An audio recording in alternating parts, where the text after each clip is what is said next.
Buenos días a todos, hermanos. Qué gozo estar en familia. Y nos han hecho sentir como en casa, y verdaderamente Miguel y yo queremos nuevamente agradecerles por todo su amor, su hospitalidad, a los pastores, a Juan, a Damián, a todos los hermanos que hemos conocido.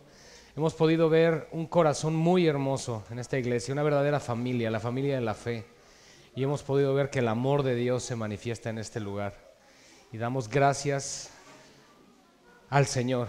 Es algo que quebranta mi corazón porque puedo ver cómo Dios es tan grande y misericordioso que Él se complace, como dice su palabra, en todo lugar de aquel que le teme, de aquel que le ama. Y ahorita que estábamos entonando estos cantos, reflexioné y recordé por un momento la vida de los dos discípulos que iban camino a Emaús con el Señor Jesucristo. Y sabemos que ellos en ese momento les fue velado reconocer al Señor, pero cuando les fueron abiertos sus ojos, recordaron algo muy importante. Dijeron, ¿no ardía en nuestros corazones cuando Él nos abría las Escrituras? Y eso me lleva a reflexionar a algo más todavía. Hermanos, la palabra de Dios debe arder dentro de nosotros. Debe ser un fuego que nos consuma de una manera interna, a tal punto, hermanos, que no lo podamos resistir y tengamos que obedecer y proseguir a lo que el Señor nos manda en su palabra. Es una bendición de verdad y un privilegio que estemos hoy con vida, que estemos aquí. Por supuesto, si partiéramos con el Señor es mucho mejor, dice el apóstol Pablo, muchísimo mejor. Pero el estar aquí y saber que Dios sigue hablando a nuestros corazones y sigue preparando nuestras vidas, y pensamos que a veces esa preparación, esa santificación que el Señor está haciendo con nosotros es meramente para lo que hacemos en este mundo, pero la verdad es que el Señor nos está preparando para llevarnos al redil celestial. Está preparando a su pueblo, está preparando a su iglesia. El Señor vuelve pronto. ¿Cuándo? No lo sabemos, pero vuelve pronto. Él prometió volver y va a volver. Y tenemos que estar listos para ese momento. Vamos a orar, hermanos.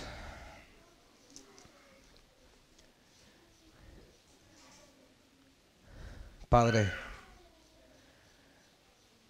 estamos delante de tu presencia en esta mañana nuevamente.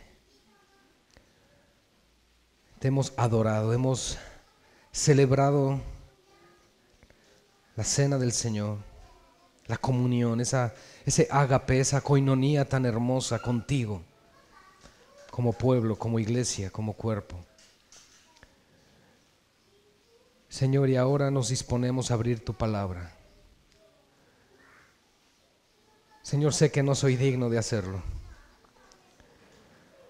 pero te ha placido que así sea, Señor, y lo único que pedimos es que hables tú, que seas tú, Señor, el que obre. Padre, y oramos porque esta palabra nos dé un entendimiento más claro de tus propósitos. Tenemos que ser una iglesia entendida de las razones por las cuales estamos en este mundo. Danos sabiduría, Señor. Danos humildad. Danos la gracia para seguir adelante. Necesitamos de tu Espíritu Santo, Señor. Yo te necesito, Señor. Sin ti nada podemos hacer. Padre, y te doy muchas gracias también por esta hermosa iglesia. Gracias, Señor, por los dones y talentos que has derramado en este lugar, porque podemos ver tu mano, Señor, obrando en Argentina. Podemos ver, Señor, cómo tu salvación se manifiesta. Y Padre, y oramos por todo ese pueblo que tienes para tu cosecha, para que tu iglesia salga a cegarlo y lo pueda presentar delante de ti como esas primicias de tus criaturas, compradas y salvadas por la sangre de tu Hijo. Gracias, Señor, por tenernos por dignos, por ponernos en el ministerio. Y gracias, Señor, por esta mañana, en el nombre de Jesús. Amén. Amén. Pues definitivamente nuestro Señor no se equivoca, Él está en control de todo. Y estaba yo escuchando la palabra que Pastor Aníbal, ¿verdad?, estaba compartiendo en la mañana de Juan capítulo 1. Y desde el miércoles, que con el favor de Dios llegamos aquí a su bella nación, le comenté al hermano Juan y a Damián que yo iba a compartir el capítulo 2 de San Juan.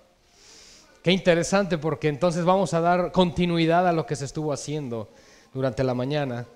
Y vamos a dar lectura a los primeros versículos del 1 al 12. Vamos a ir poco a poco con la ayuda del Señor, tratando de entender este capítulo. Es un capítulo muy interesante debido a que nuestro Señor Jesucristo de manera literal estaba comenzando su ministerio.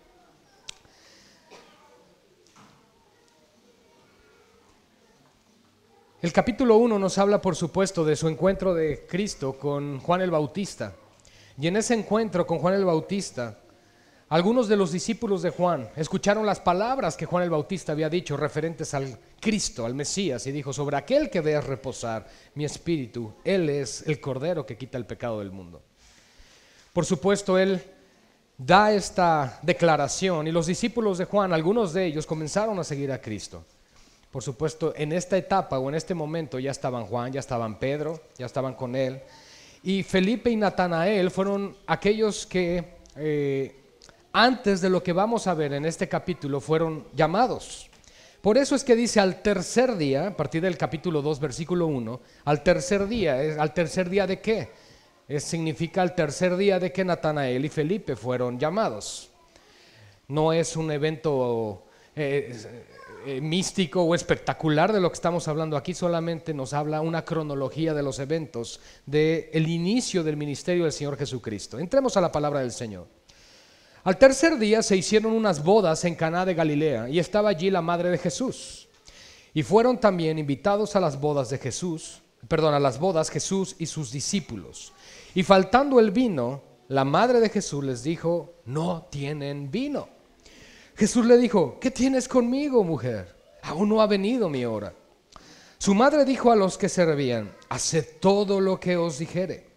Y estaban allí 6 tinajas de piedra para agua, conforme al rito de la purificación de los judíos, en cada una de las cuales cabían 2 o 3 cántaros. Jesús les dijo: llenad estas tinajas de agua, y llenaron hasta arriba. Entonces les dijo: sacad ahora y llevadlo al maestrasala. Y se lo llevaron. Cuando el maestrasala probó el agua hecha vino, sin saber él de dónde era, aunque lo sabían los sirvientes que habían sacado el agua, llamó al esposo y le dijo: todo hombre sirve primero el buen vino, y cuando ya han bebido mucho, entonces el inferior, mas tú has reservado el buen vino hasta ahora. Y nos dice el verso 11: este principio de señales hizo Jesús en Caná de Galilea y manifestó su gloria, y sus discípulos creyeron en él. Después de esto, descendieron a Capernaum, él, su madre, sus hermanos y sus discípulos, y estuvieron allí no muchos días. Bueno, nosotros estamos viendo esta primera porción del capítulo 2 de San Juan. Y podríamos pensar, bueno, ¿esto qué tiene de interesante? Sí, en efecto, nos habla del principio de las señales de Cristo, nos está hablando del primer milagro, si lo queremos ver así, que Él realizó. Pero esto realmente, ¿qué tiene que ver con nosotros? ¿En qué me beneficia? ¿Cómo aplica esto a mi vida? ¿En qué me puede ayudar? Simplemente Jesús es yendo a unas bodas, su mamá estaba ahí, su madre estaba ahí, estaban algunos discípulos que le acompañaban, los cuales desde el capítulo 1 ya le seguían.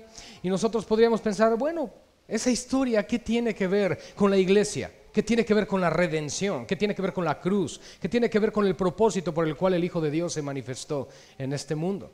Y eso es lo que vamos a tratar de entender a través del capítulo 2, porque, hermanos, todo lo que Jesús hacía tenía un propósito. Cada palabra, cada acto que Él realizó, hermanos, Él solo tuvo 3 años y medio para cumplir con su ministerio.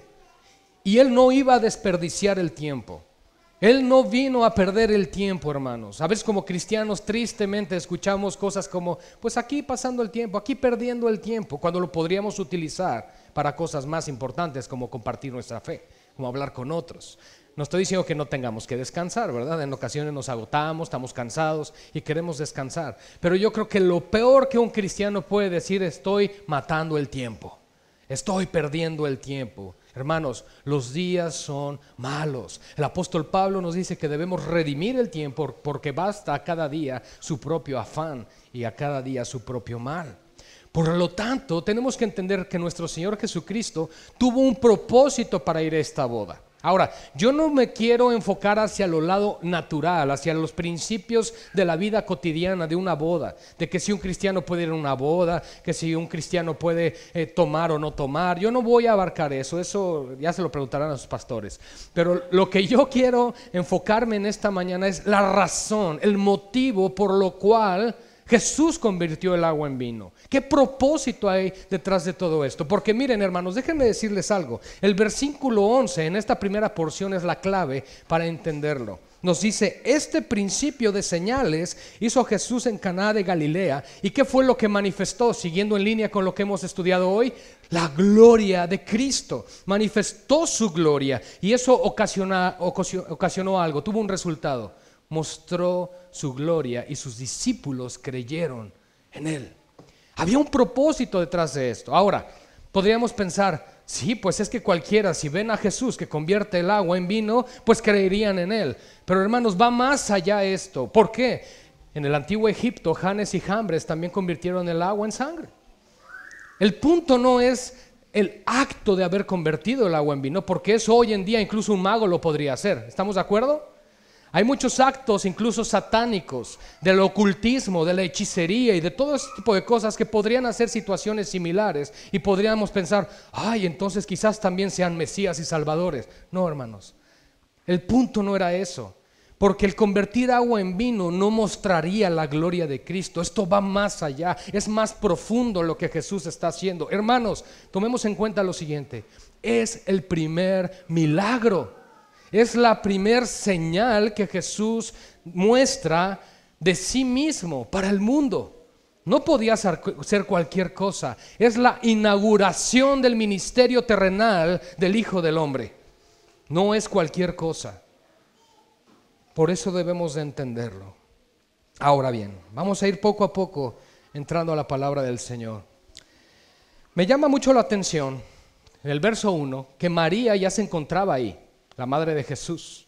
Probablemente ella estaba involucrada con las personas que estaban contrayendo matrimonio. Podrían haber sido amistades importantes, familiares. Ella estaba ahí de alguna manera ayudando, sirviendo, porque ella también fue la primera en enterarse que se acabó el vino, ¿verdad?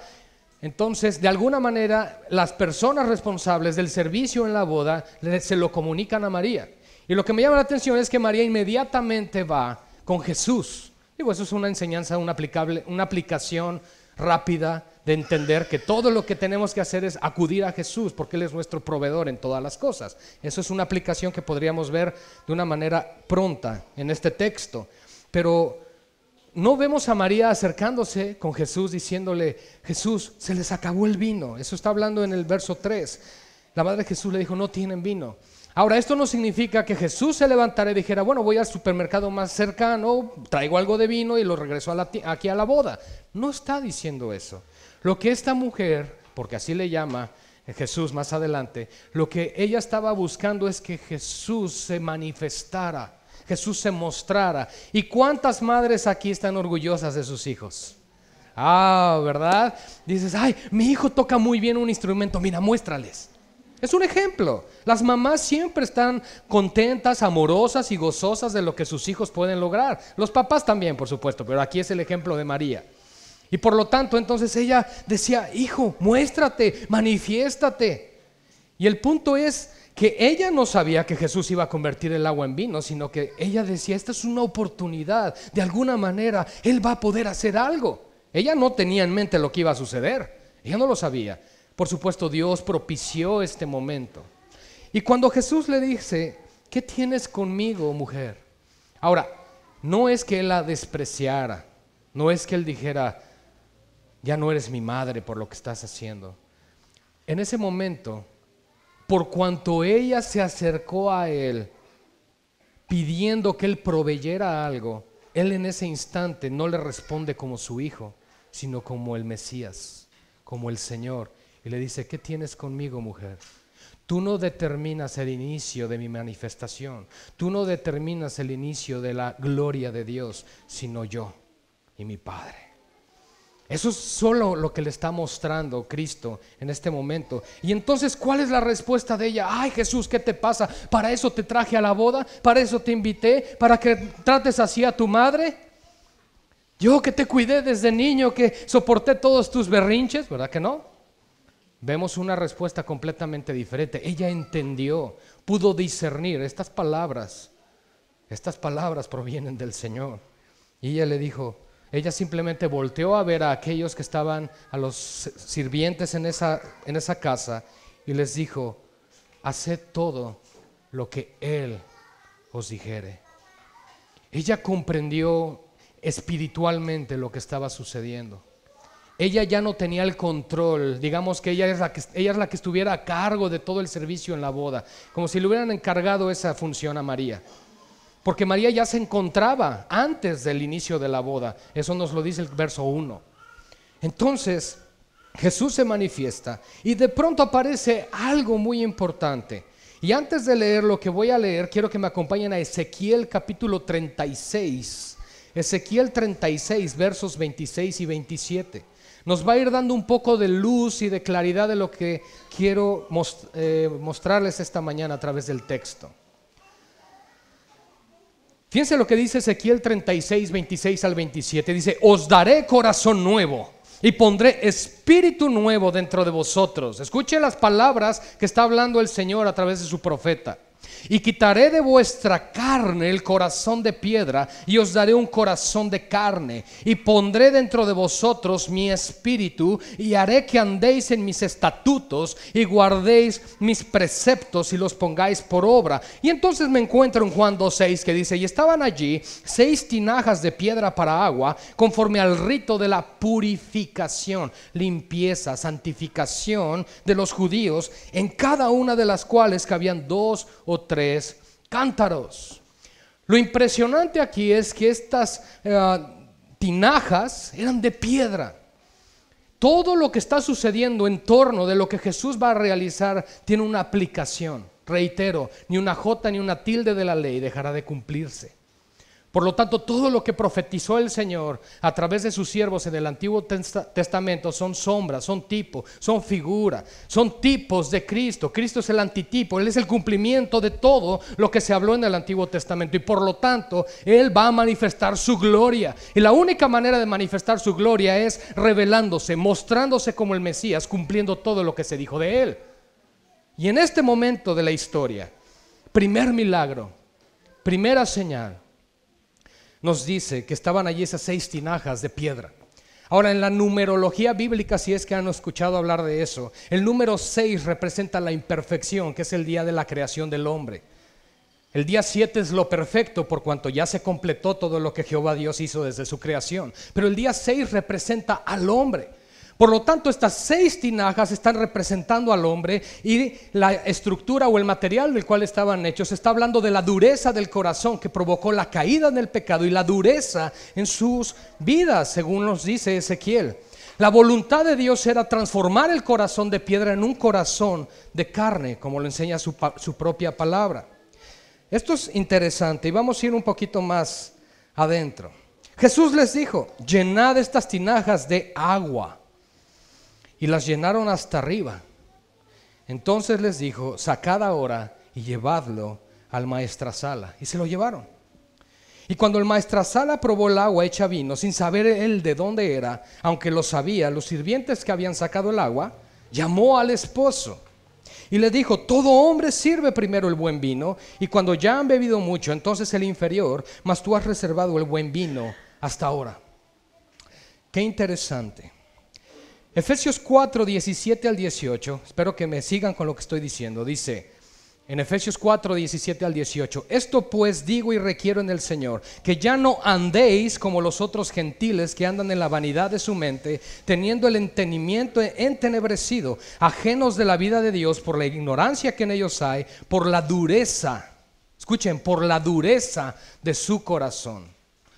Claramente vemos que la enseñanza bíblica a lo largo de las Escrituras es que el hombre sin Cristo, corrompido en su pecado, tiene un corazón de piedra. ¿Y no éramos así? ¿Insensibles? ¿Duros? ¿Soberbios? ¿Arrogantes? Sin importar el país del que seamos. La realidad, hermanos, es que nuestro corazón sin Cristo es un corazón endurecido por el pecado. Y esa es la condición en la que se encuentra el hombre. Ahora, la conversión del agua al vino, eso es algo muy importante, porque vemos nosotros en el Antiguo Testamento un tipo de Cristo que fue Moisés cuando fue enviado a Egipto para liberar al pueblo de Israel de la opresión de Faraón. Nos encontramos algo muy importante, que Él convirtió el agua en sangre. Y Cristo está convirtiendo el agua en vino. Y el vino es utilizado en la cena del Señor como una representación del nuevo pacto en su sangre. ¿Ok? ¿Vamos agarrando esto? Perfecto. Entonces, ¿qué es lo que está haciendo nuestro Señor Jesucristo en las bodas de Caná? Es algo muy importante. Es el inicio del ministerio, como lo mencioné desde un principio. Jesús está por revelarse como el Mesías. Esta oportunidad ocasionó que Él pudiera mostrar, según el verso 11, su gloria. Y su gloria no se iba a manifestar más que dando a entender el propósito por el cual Cristo vino a este mundo. Y ese propósito nos lo enseña en Hebreos capítulo 10, versículos 5 al 10. Por lo cual, Hebreos 10, 5 al 10, por lo cual, entrando en el mundo dice, sacrificio y ofrenda no quisiste, mas me preparaste cuerpo. Hace rato se citó, habla del cuerpo de Cristo, la encarnación del Hijo de Dios. Holocaustos y expiaciones por el pecado no te agradaron. Entonces dije, he aquí que vengo a hacer tu voluntad, como en el rollo del libro está escrito de mí, diciendo, primero, sacrificio y ofrenda y holocaustos y expiaciones por el pecado no quisiste, ni te agradaron. Y dice que son las cuales cosas se ofrecen según la ley. Y diciendo luego, he aquí que vengo, oh Dios, para hacer tu voluntad. Hablando de Cristo en su ministerio terrenal. Y aquí viene la clave. Quítalo primero para establecer esto último. En esa voluntad. ¿En qué voluntad? En que el Padre quítelo primero, la ley mosaica, la ley de Moisés, y establezca lo último, el nuevo pacto en la sangre de Cristo. En esa voluntad somos santificados mediante la ofrenda del cuerpo de Jesucristo, hecha una vez para siempre.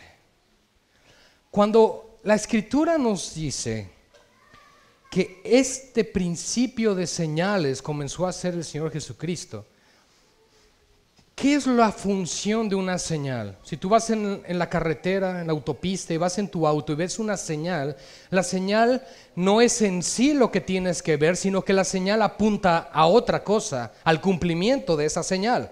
¿Me explico? La señal te dice, la próxima salida es en 5 kilómetros. Entonces, la señal no es la salida, solo te está avisando que viene la salida más adelante. La señal nos advierte de algo que está por llegar. ¿Me explico? Eso es lo que está haciendo el Señor. Dice este principio de señales, porque no dice este principio de milagros. Ojo, dice este principio de señales. Y esa señal apuntaba a algo más importante. Y es lo siguiente, hermanos, lo que hizo Jesucristo, el propósito, y esto es digamos que el resultado de todo lo que les he estado diciendo por los últimos minutos. La razón por la cual nuestro Señor Jesucristo convirtió el agua en vino, la razón por la cual esas tinajas eran de piedra, la razón por la cual eran 6 tinajas representando al hombre, etcétera, etcétera, es porque Jesús reveló de sí mismo su nuevo pacto. Lo que estaba diciendo el Señor en ese momento es: lo antiguo, lo viejo, lo anterior ha quedado atrás y ahora se está estableciendo esto nuevo. Por eso dice que el hombre, dice en el verso 10, todo hombre sirve primero el buen vino y cuando ya han bebido mucho, entonces el inferior, mas tú has reservado el buen vino hasta ahora.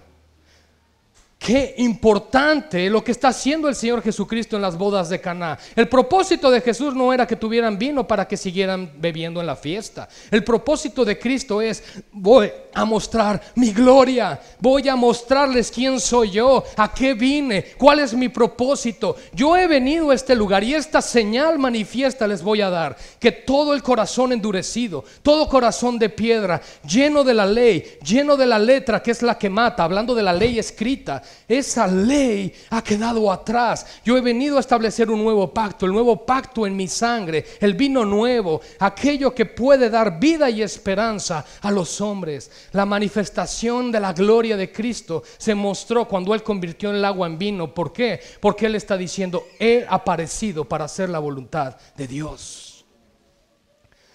Y por lo tanto vemos en Mateo 9:17: ni echan vino nuevo en odres viejos, de otra manera los odres se rompen y el vino se derrama y los odres se pierden. Pero vean lo que dice: pero echan el vino nuevo, ¿en dónde? En odres nuevos, y lo uno y lo otro se conservan juntamente. Eso me lleva a pensar en lo siguiente: ¿qué propósito? Ya entendimos que lo que Cristo está mostrando al convertir el agua en vino y todo lo que representaba en su alrededor con los materiales utilizados era precisamente el cambio de pacto. Eso es lo que el Señor estaba mostrando ahí. Y lo que en Mateo 9:17 nos está diciendo es que los odres nuevos deben retener el vino nuevo. Cuando Jesús hizo el vino, hizo vino nuevo. Cuando estamos hablando de vino nuevo, no estamos hablando de vino fermentado. Por lo tanto, el vino que Jesús hizo no embriagaba. Para que el vino pueda embriagar, tiene que tener proceso de fermentación. Y en el caso de lo que hizo Jesús, el fruto de la vid que Él realizó en la boda de Caná era literalmente un jugo de uva. ¿Por qué, hermanos? Porque la Escritura condena la embriaguez. No estoy diciendo que prohíba beber, pero sí condena la embriaguez. Y Jesús no iba a fomentar algo que su propia palabra rechaza. Los odres nuevos somos las nuevas criaturas en Cristo. Segunda de Corintios 5:17 dice: de modo que si alguno está en Cristo, nueva criatura es. Las cosas viejas pasaron, y aquí todas son hechas nuevas. Lo que me llama la atención en el capítulo 2, todo el capítulo, y vamos a continuar con el estudio, lo que nos está diciendo es la razón por la cual Cristo vino a este mundo. Hebreos capítulo 10, como lo leímos, nos dice que en ese clamor, en esa voluntad del Padre, en ese deseo, le pide Cristo al Padre que quitara lo último, que quitara lo anterior para establecer esto último, su nuevo pacto. Juan 15:5 dice así con respecto a Cristo: yo soy la vid, vosotros los pámpanos. El que permanece en mí y yo en él, este lleva mucho fruto, porque separados de mí nada podéis hacer. Las representaciones del vino en todo momento, los ejemplos o los tipos que Cristo utilizó para manifestar el reino de los cielos en todo momento apuntaban a un principio espiritual. Entonces las bodas de Caná y las señales que Él estaba dando no se deben ver desde una perspectiva terrenal, porque lo que Jesús estaba haciendo es como cuando Él hablaba en parábolas. Él utilizaba ejemplos naturales y terrenales para hablar principios celestiales y espirituales. ¿Me explico? Por lo tanto, toda señal, toda palabra, todo acto y todo lo que representaba ese acto que el Señor estaba haciendo, y acto no me refiero de actuación, me refiero del hecho de lo que estaba haciendo, eran para manifestar su gloria y sus propósitos. Y luego, a partir del verso 13, ya teniendo en el entendido la razón por la cual Él convirtió agua en vino, que espero que haya quedado claro que lo que Él hizo fue mostrar el cambio de pacto. Si han leído en Hebreos donde dice que habiendo cambio de ley, hay cambio del sacerdocio, eso está en la palabra del Señor. Y lo podemos buscar, si me acompañan a Hebreos, eso está, ahorita les digo.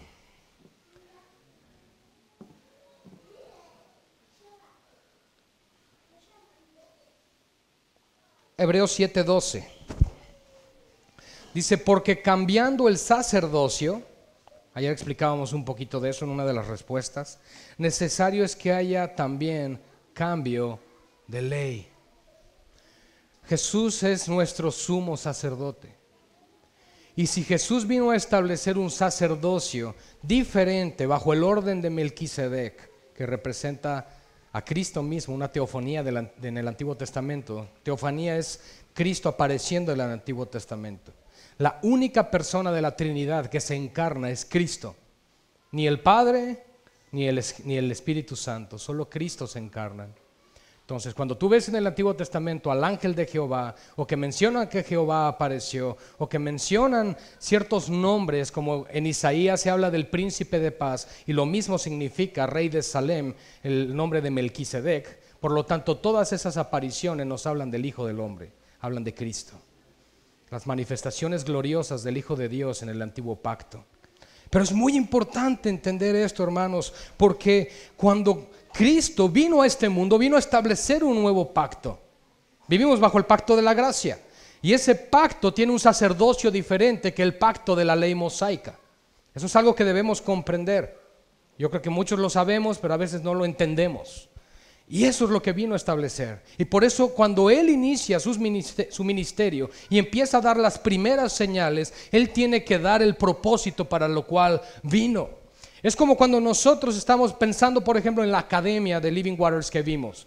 Lo primero que se da es una introducción a la academia, del ministerio. Es una presentación de lo que hace. Lo mismo hizo el Señor, por decirlo de alguna forma. Él lo que hizo es, estoy iniciando mi ministerio y lo que vengo a decirles es lo que voy a hacer. Mi propósito en este mundo es establecer el nuevo pacto. Y con esta representación les vengo a mostrar que yo vengo a transformar los corazones de piedra en corazones de carne y que el nuevo pacto en mi sangre es para vida eterna. Eso es lo que mostró en las bodas de Caná. Y entonces a partir del verso 13 dice, y estaba cerca la Pascua de los judíos y subió Jesús a Jerusalén. Ojo, estaba cerca la Pascua, todavía no es Pascua.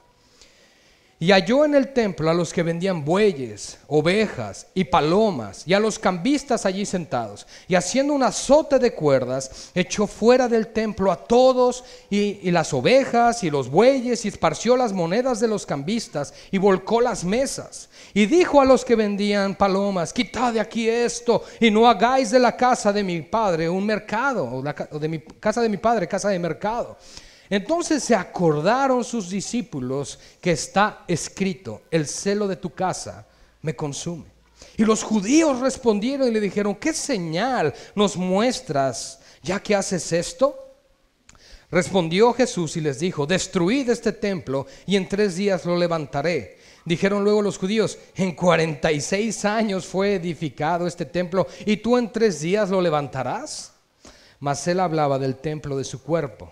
Por tanto, cuando resucitó de entre los muertos, sus discípulos se acordaron que había dicho esto y creyeron la escritura y la palabra que Jesús había dicho.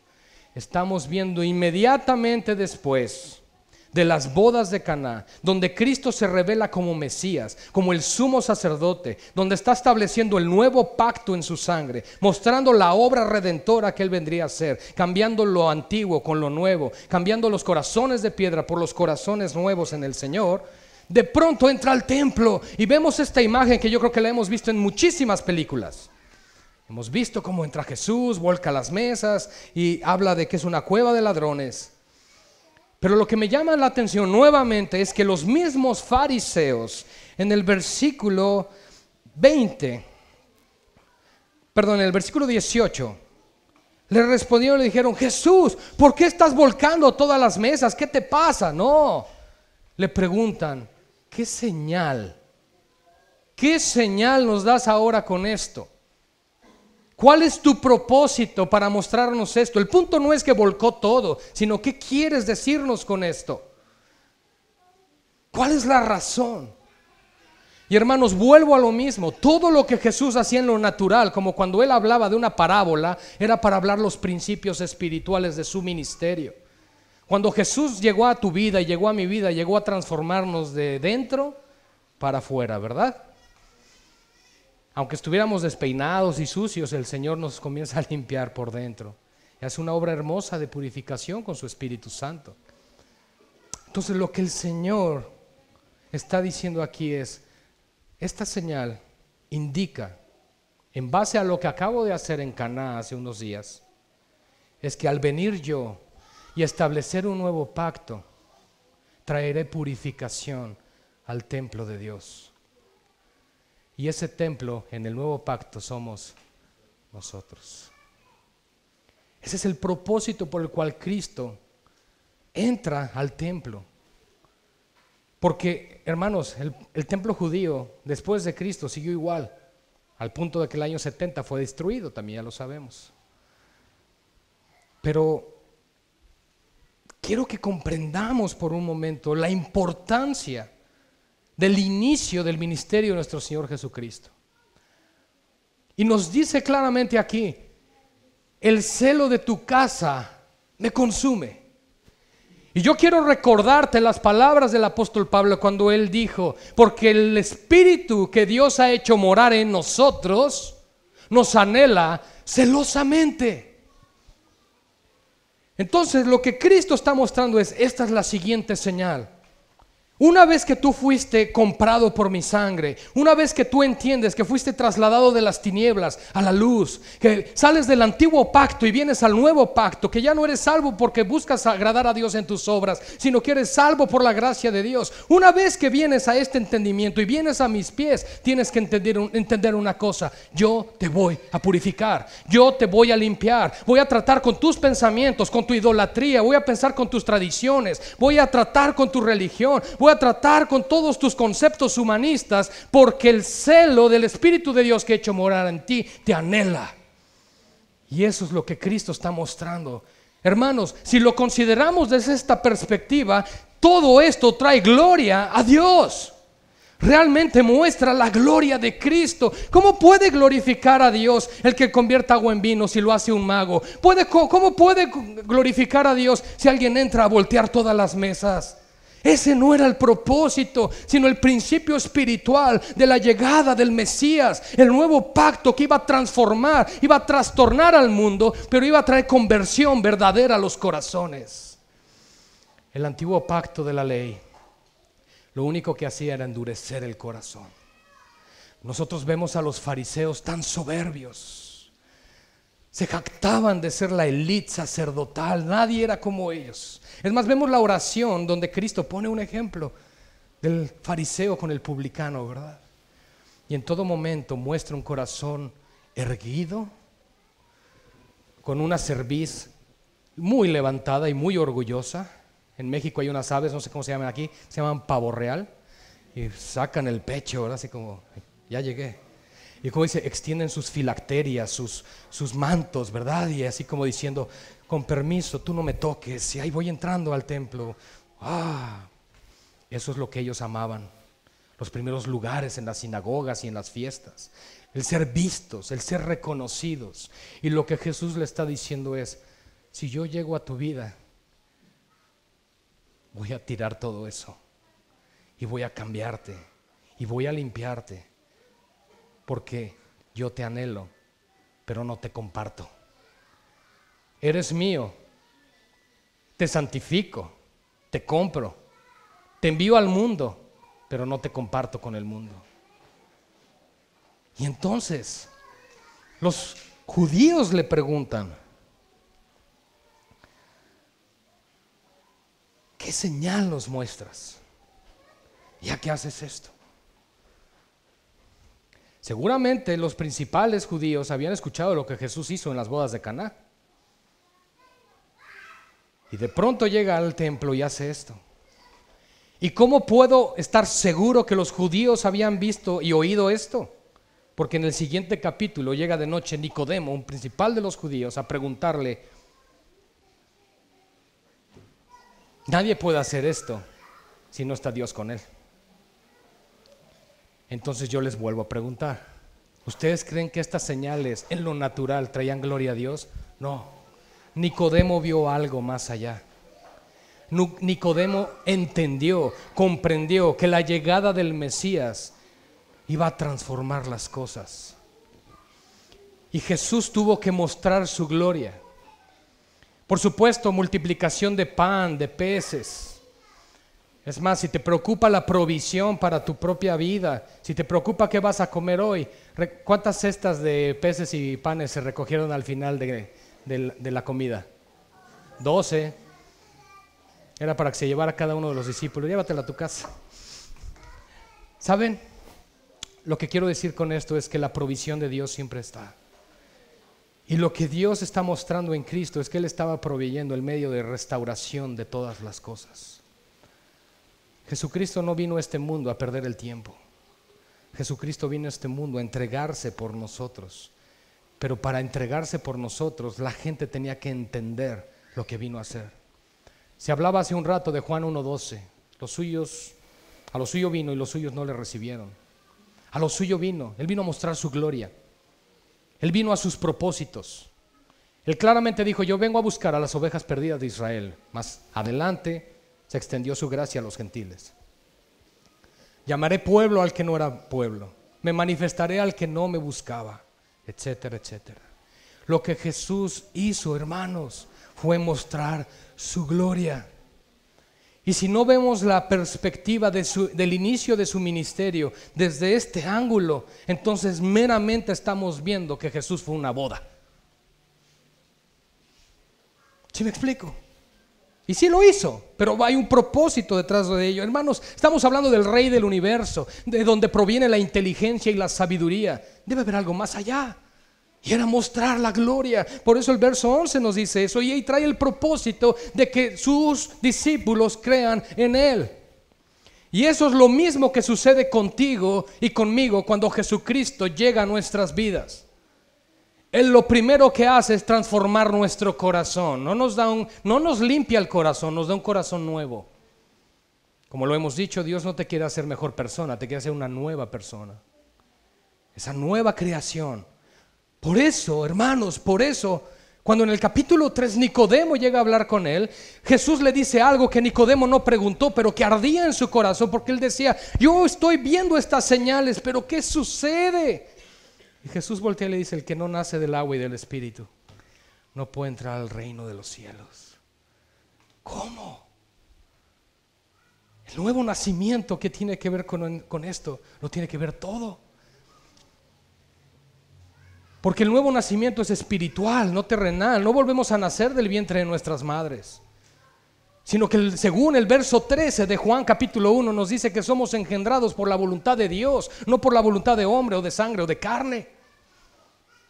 Entonces lo que Jesús estaba mostrando en este momento es que el nuevo nacimiento es una obra del Espíritu. Y que ese nacimiento que iba a llegar al pueblo de Dios iba a transformar y trastornar por completo a la humanidad. ¿Qué señales nos das con esto? Esta es la señal: que yo llegaré y limpiaré todo. Todo el desastre que se ha causado por Adán, yo vengo a restaurarlo.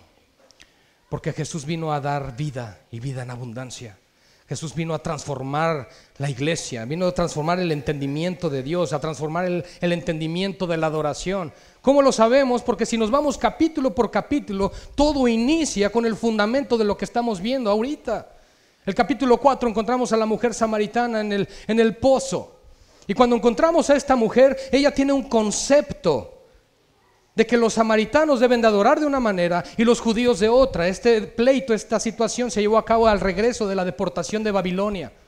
Los judíos no quisieron estar con los samaritanos, porque los samaritanos decían que se debía adorar en cualquier lugar, y los judíos dijeron: no, aquí es la casa del Señor y aquí se tiene que adorar. Por eso se lleva el conflicto y el diálogo entre la samaritana y Cristo, y le dice: es que nosotros decimos que se adore aquí, ustedes dicen que se adora allá. Y Jesús les dice: no, mujer, ya no se trata de una adoración de un lugar geográfico. Ya no se trata si lo haces allá o acá. Se trata de una adoración en espíritu y en verdad, con entendimiento, con la llenura del Espíritu Santo, con el poder que va a ser derramado sobre la humanidad a través del nuevo pacto que yo vengo a establecer. Entonces es sumamente interesante ver cómo cada uno de los capítulos y el desarrollo que se va dando en la Escritura es a raíz de lo que sucedió en las bodas de Caná. ¡Wow! Hermanos, no es que sea revelador esto, pero trae gloria a Cristo. Porque entonces nos damos cuenta que nuestro Señor vino con un propósito y fue verdaderamente hacer la voluntad del Padre. Y en esa voluntad, dice Hebreos capítulo 10, tú y yo somos santificados. Así que dale gloria a Dios, porque cuando Él mostró su gloria, Él lo mostró porque Él iba a morir en la cruz por nosotros. Destruyan este templo y en 3 días lo levantaré. ¿Qué tiene que ver? ¿Por qué Jesús dijo eso ahí? Jesús, estás volteando todo. ¿Qué tiene que ver con que destruyan este lugar? Es más, también tú dices que ese templo se refiere a tu cuerpo. ¿Qué tiene que ver? Es muy importante. Volvemos a lo mismo que les mencioné hace unos minutos. Lo que Jesús hizo al voltear las mesas no fue un milagro. Lo que Jesús hizo al convertir el agua en vino no fue un milagro, son señales. Son señales que apuntan a un propósito. Y el propósito por el cual da la señal en el templo también, y resume al decir, destruyan este templo y será edificado, lo levantaré en 3 días, hablando de su cuerpo, era precisamente que Jesús debía morir, que su cuerpo debía ser entregado, que debía de ser destruido, y una vez que resucitara de entre los muertos, Él traería vida y salvación al pueblo de Dios. Ellos no lo entendían. Nosotros hoy tenemos luz para poderlo comprender, gracias a Dios. Pero quiero decirte algo, hermano, hermana, en esta mañana. Sin importar cuál sea la condición con la que llegamos a este lugar, si Cristo ha llegado a tu vida, Él lo primero que va a hacer es transformar tu corazón de piedra en un corazón de carne. Eso es lo primero que Él hace, hacernos sensibles, no solamente a la adoración a Dios que Él merece, no solo reconocer nuestro pecado delante de Dios, sino también entender el segundo y más grande mandamiento, que es amarnos unos a otros. Porque antes nos envidiábamos unos a otros, pero ahora nos amamos unos a otros. Nos preocupamos los unos por los otros y entendemos que el Señor vino a transformar eso. Y cuando el Señor ya hizo eso, entonces continúa el resto de nuestras vidas con esa santificación, volcando los ídolos, volcando la avaricia, la codicia, la vanagloria en nuestro corazón. Y quizás pensemos en este momento, pero es que yo no tengo avaricia, yo no tengo esas cosas, hermanos. Todos tenemos pecado.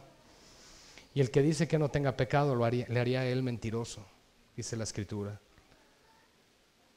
Por lo tanto, hermanos, pensemos en la idolatría que puede haber hoy en nuestro corazón. ¿Cuál es tu ídolo? ¿El internet? ¿Las redes sociales? ¿La televisión? ¿Las películas de Netflix? ¿El mundo? ¿Tu esposo? ¿Tu esposa? ¿Tus hijos? ¿Tu trabajo?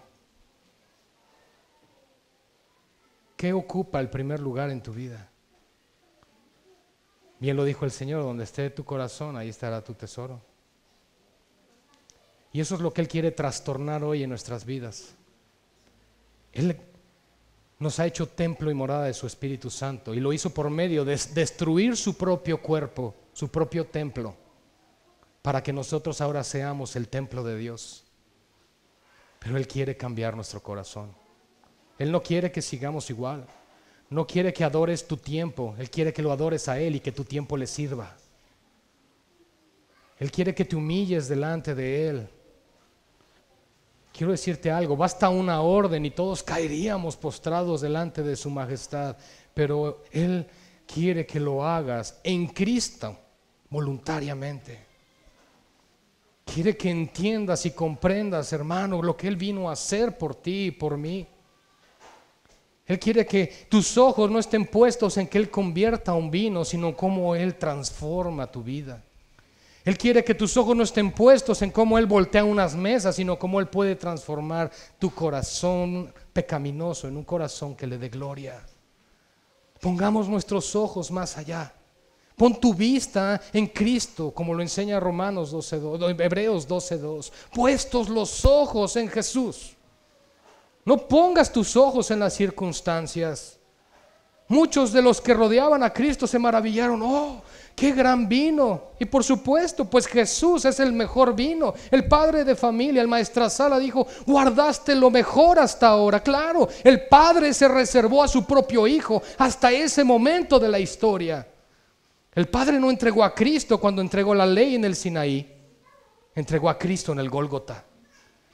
Y eso es lo que tenemos que entender. El Padre se reservó lo mejor hasta el final. Y lo mejor ya fue dado, iglesia. Lo mejor que se nos puede dar fue Jesucristo. Y si no te es suficiente Cristo, hermanos, entonces hay idolatría en nuestro corazón. Y Él quiere cambiar nuestras vidas. Y dice el verso 22: por tanto, cuando resucitó de entre los muertos. Hermanos, Cristo ya resucitó y todos tenemos fe en eso. Hoy celebramos la cena del Señor y dice que cuando la celebramos anunciamos su muerte, pero también nos gloriamos en su resurrección. Así que Él ya lo hizo. Sus discípulos se acordaron. Esta palabra en esta mañana es para que tú recuerdes lo que hizo el Señor. Recordaron que había dicho esto y creyeron a la Escritura y la palabra que Jesús había dicho. Las palabras de hoy, hermanos, es para que no olvides que lo que Jesús dijo se hizo y que aún lo que no vemos se hará. Y de pronto aparece el verso 23. Ya estoy concluyendo. Estando en Jerusalén, ahora ya en la Pascua, muchos, ¿qué dice, hermanos? Creyeron en su nombre, viendo ¿qué? Las señales. Porque las señales apuntaban a algo glorioso. Pero Jesús mismo no se fiaba de ellos. ¿Saben?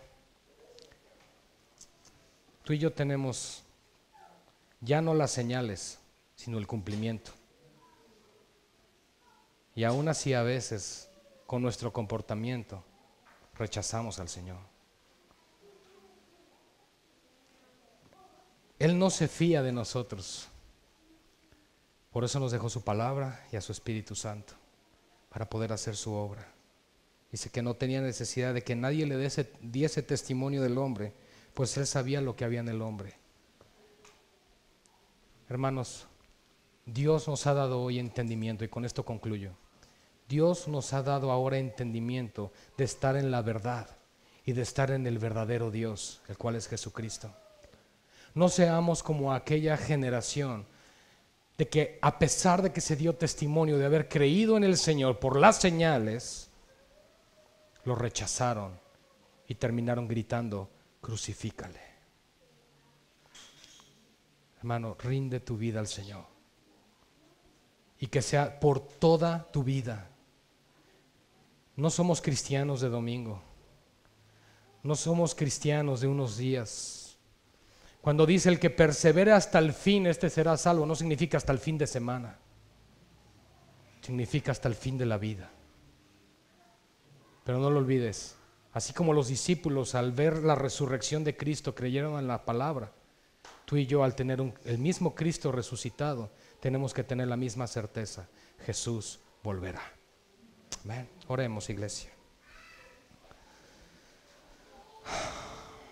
Oh Señor, eres majestuoso, eres grande en poder, grande en autoridad. No hay Dios fuera de ti que salve. Eres soberano, eres grande, eres eterno. Señor, y delante de tu majestad hoy rendimos nuestro corazón delante de ti, entendiendo, Padre, que todas las señales que viniste a hacer a este mundo, a mostrar, eran para que pudiéramos ver tu gloria, misma razón por la cual nos llevarás a las moradas eternas, para que podamos ver tu gloria, Señor. Padre, ayúdanos a ver la gloria de Cristo en cada escritura.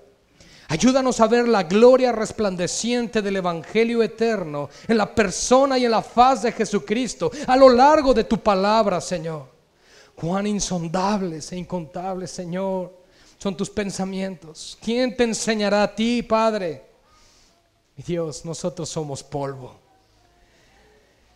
Pero cuando vemos, Señor, estos textos, cuando vemos tu palabra y cuando vemos cómo te revelas a través de ella, Padre, nuestro corazón tiembla. Y hay un temor reverente en cada uno de nosotros al saber que cada palabra que tú expresaste, que cada acción que tú realizaste en este mundo, Señor, tenían el propósito de mostrar tu gloria. Señor, y ahora nosotros queremos hacer lo mismo. Queremos ser tus siervos. Queremos ser tus discípulos, pero queremos ser esa iglesia que glorifica el nombre del Padre, del Hijo y del Espíritu Santo en este mundo. Una iglesia resplandeciente, Señor, que es luz en medio de las tinieblas. Una iglesia que realmente cumple con el propósito por el cual fue redimida. Oh, mi Dios, ayúdanos a tener tus ojos espirituales, que no estén limitados a ver solamente los actos naturales, sino que podamos ver más allá, los propósitos eternos en todo lo que tú hiciste mientras caminaste entre nosotros. Oh, Señor, te damos gloria en esta mañana. Y yo quiero pedirte por último, Señor, por los corazones que aún quizá están endurecidos, por falta de perdón, por guardar rencor, Padre, por albergar en los corazones situaciones que aún no han sido sanadas. Señor, te ruego que traigas restauración en esos corazones, porque tú has venido a darnos un corazón de carne, Señor, un corazón sensible, un corazón quebrantado, un corazón que reconoce que al llegar Cristo a su vida debe ser mudado en esa nueva creación, en esa nueva criatura. Y también te pido, mi Dios, por aquellos que podamos seguir albergando idolatría, ídolos en nuestro corazón, por aquellos que tenemos mesas de cambistas en nuestros corazones, por aquellos que aún tenemos, Padre, buscar ofrecer sacrificios por nuestra propia salvación, en nuestras propias obras, confiando en lo que nosotros hacemos, confiando en el intelecto del hombre, confiando en la sabiduría del hombre, confiando en la erudición de los hombres. Oh, Señor, no, quebranta el orgullo, quebranta nuestro corazón delante de tu trono en esta mañana, Padre, y llévanos a reconocer que sin ti nada somos, que si tú no guías nuestras vidas, que si tú no eres el que bendice nuestro hogar y nuestra familia, no podríamos continuar. Oh, mi Dios, haznos humildes, ayúdanos a aprender de ti, que eres manso y humilde de corazón, porque entonces hallaremos descanso para nuestras almas. Oramos todo esto en el nombre de Jesús. Amén y amén. Gloria a Dios, hermanos. Que Dios los bendiga y Dios cumpla sus propósitos en cada uno de nosotros, porque lo necesitamos. Gracias por el honor. Que Dios los bendiga.